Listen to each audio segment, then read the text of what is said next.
नमस्कार दोस्तों, मन योग में आपका स्वागत है। मैं सीमा। आज हम बात करेंगे, जैसा कि पिछली वीडियो में बात की थी, किसी एक विपस्सना सेंटर पे थे हम जयपुर के। और विपस्सना क्या है, इस बारे में मैंने कहा था कि नेक्स्ट वीडियो में बताएंगे।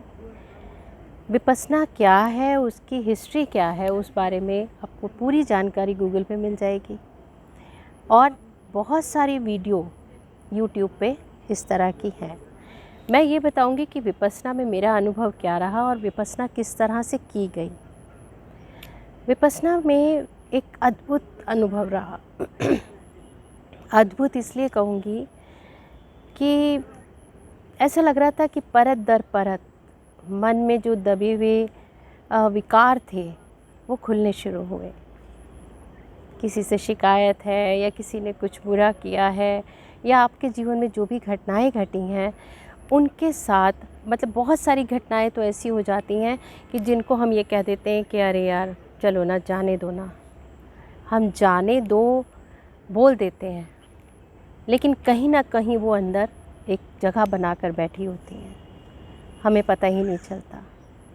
और फिर वो शरीर के उस कमज़ोर हिस्से को ढूंढ के वहाँ अटैक करती हैं कि जहाँ पर आप समझ भी नहीं आएगा कि हम तो पूरा योग को फॉलो कर रहे हैं, हम व्यायाम कर रहे हैं, हमें सारा कुछ करते हैं, वॉक करते हैं, फिर भी हम बीमार हो रहे हैं।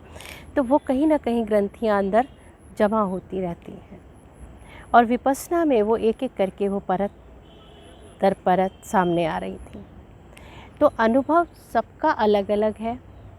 जो जिस तरह से करेगा, जितना अपना टाइम सच्चाई से उसको देगा, उसका वैसा ही अनुभव होगा।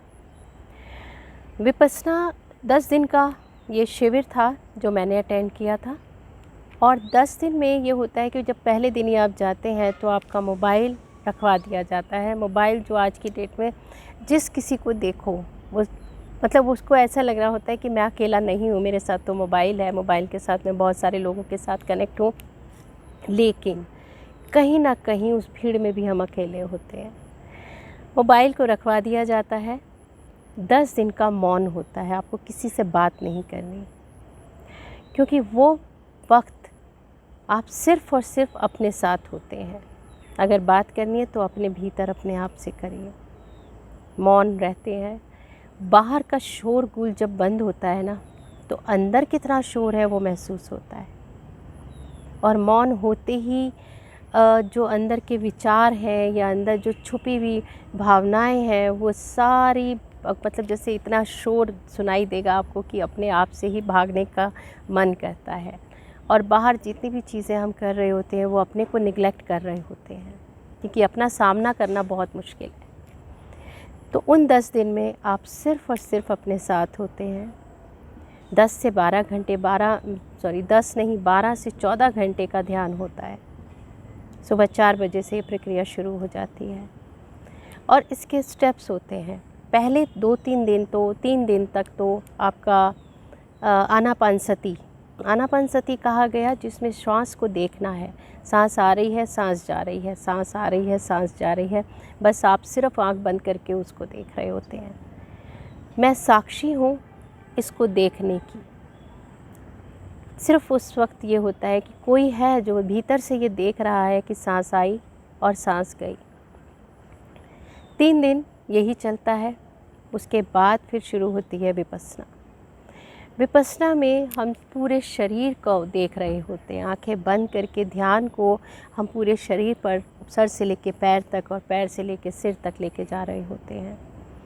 और जब विपस्सना शुरू होती है, मतलब मेरे साथ तो ये हुआ था कि जब आनापानसती में तो 3 दिन निकल गए, लेकिन जब विपस्सना शुरू हुई तो इतनी ज़ोर ज़ोर से रोना आया कि वो रोना किसी विचार से नहीं था, किसी इंसान को याद करके नहीं था, किसी की बात बुरी लगी हो उससे नहीं था। अब अचानक से अपने आप से जो अंदर की जो गुबार था कह लो, वो निकल रहा था। एक क्लीनिंग हो रही थी। और ऐसा मेरे साथ एक बार नहीं 2-3 बार हुआ। जो आसपास थे लोग, उनको लगा कि शायद मैं बहुत दुखी हूँ इसलिए ऐसा हो रहा है, लेकिन ऐसा नहीं था। क्योंकि दुखी जब होते हैं तो हम किसी विचार को लेकर रोते हैं, किसी की बातों को याद करते हैं तो रोते हैं कि उसने हमारे साथ ऐसा किया। लेकिन उस वक्त वो पल ऐसा था जिसमें कुछ याद नहीं आ रहा, बस पता नहीं कौन से जगह पर हम पहुँचे हुए हैं और अपने आप झरझर आंसू बह रहे हैं। तो ये विपस्सना में मेरे साथ हुआ। बहुत सारी लेयर्स ऐसी थी जिसको हमने बहुत स्ट्रांगली हैंडल कर लिया था उस वक्त, और हमने सोचा कि चलो ठीक है भाई, ये ज़िंदगी है, ज़िंदगी में ऐसे उतार चढ़ाव आते हैं और उससे हम पार हो गए। लेकिन पार हम बाहरी तौर पर होते हैं, भीतर कहीं ना कहीं वो चीज़ें रुकी रह जाती हैं। तो विपस्सना माध्यम बनी उन चीज़ों को निकालने का। उसके बाद होता है अधिष्ठान। अधिष्ठान होता है कि आप 3 से 4 घंटे बिना हिले डुले ध्यान में बैठे हैं। आप मतलब हिलना ही भूल जाते हैं, शरीर जड़ हो जाता है। तो इस तरह से विपस्सना ये चलती रही, और इसमें खाना पीना रहना सब फ्री होता है। फ्री मतलब कि जो पहले वाले लोग दान दे गए, उस दान को हम भिक्षु की तरह उसका उपयोग कर रहे हैं। तो एक भिक्षु वाला जीवन हम जीते हैं 10 दिन, और उसमें ये रहता है कि आप जब यहाँ से जाएंगे तो आपकी श्रद्धा जो है वो वहाँ पे दान दे के है।